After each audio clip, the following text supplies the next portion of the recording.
தமிழ் நண்பர்கள் அனைவருக்கும் வணக்கம். அக்னிச்சிறகு சேனல் சார்பாக இந்த வீடியோவுக்கு உங்களை அன்புடன் வரவேற்பது நான் உங்கள் கௌசி.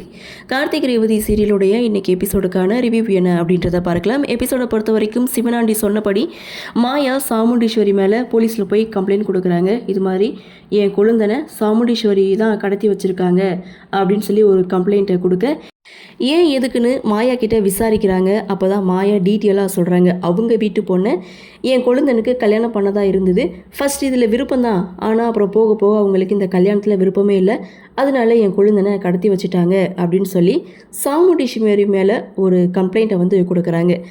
அந்த இடத்துல இன்ஸ்பெக்டர் வந்து யோசிக்கிறாங்க, இந்த ஊர்லேயே பெரிய ஆள் சாமுண்டீஸ்வரி, அவங்கள எப்படி சரணா வந்து விசாரிக்க முடியும், இதை கொஞ்சம் ஸ்மூத்தாக தான் ஹேண்டில் பண்ணணும்னு சொல்லி அவரும் ஒரு பக்கம் யோசிக்கிறாரு. இன்னொரு பக்கம் அப்படின்னு பார்க்கும்போது கார்த்தியுடைய அம்மாவுக்காக எல்லாரும் வெயிட் பண்ணிட்டு இருக்காங்க. அந்த சமயம் தான் இன்ஸ்பெக்டர் சாமுண்டீஸ்வரிக்கு கால் பண்ணி, மகேஷை கடத்தின விஷயமா உங்களை வந்து நாங்கள் விசாரிக்கணும், மாயா அப்படின்றவங்க கம்ப்ளைண்ட் கொடுத்துருக்காங்க, நீங்கள் ஸ்டேஷனுக்கு வர முடியுமா அப்படின்னு சொல்லி கேட்க, எனக்கும் அதுக்கும் எந்த சம்மந்தமும் இல்லை, இருந்தாலும் உங்களுக்கு நான் விளக்கம் கொடுக்க வேண்டியது என்னுடைய கடமை அப்படின்னு சொல்லிட்டு, ராஜாவுடைய அம்மா வந்தால் இருக்க வைங்க, எனக்கு ஒரு முக்கியமான வேலை இருக்குது, நான் போயிட்டு வந்துடுறேன் அப்படின்னு சொல்லிட்டு இங்கே சந்திராவை கூட்டிகிட்டு அங்கேருந்து கிளம்புறாங்க. ஸோ நவீன் தான் டிரைவராக போயிட்டுருக்காரு. ஸோ இன்னொரு பக்கம் தன்னுடைய மருமகளுக்காக அபிராமி 10 முழம் மல்லிகை பூவோட எங்கள் வீட்டுக்கு என்ட்ரி கொடுக்குறாங்க.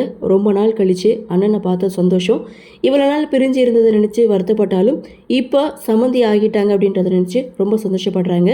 ஸோ அடுத்து ரேவதியை கூட்டிகிட்டு வர சொல்கிறாங்க. ரேவதியும் கார்த்தியுடைய அம்மா வந்து மீட் பண்ணுறாங்க.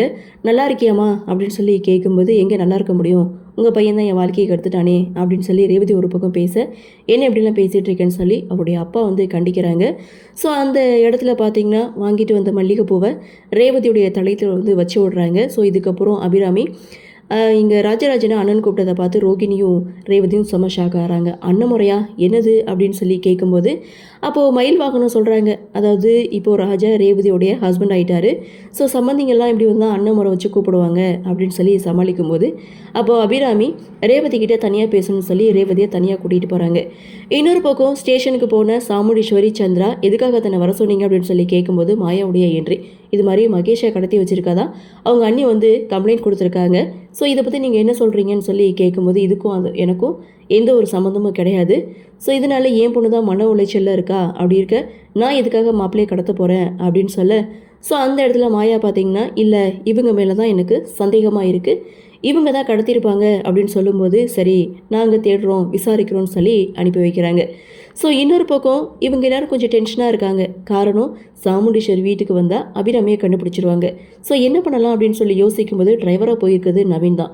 உடனே கார்த்தி நவீனுக்கு கால் பண்ணி, நான் தான் பேசுகிறேன், நான் பேசுகிறேன்னு வெளிக்காட்டிக்க வேணாம், கொஞ்சம் லேட்டாக வீட்டுக்கு வா அப்படின்னு சொல்லி சொன்னதும், அங்கே கார் வந்து இடையிலே நிற்கிற மாதிரி நவீன் வந்து ஒரு ஆக்டிங்கை கொடுக்க, ஸோ காரை இறங்கி ரிப்பேர் பார்க்குற மாதிரி பார்த்துட்ருக்க, ஸோ என்னாச்சு அப்படின்னு சொல்லி சாமுண்டீஸ்வரியும் காருக்குள்ளே உட்காந்துட்ருக்காங்க.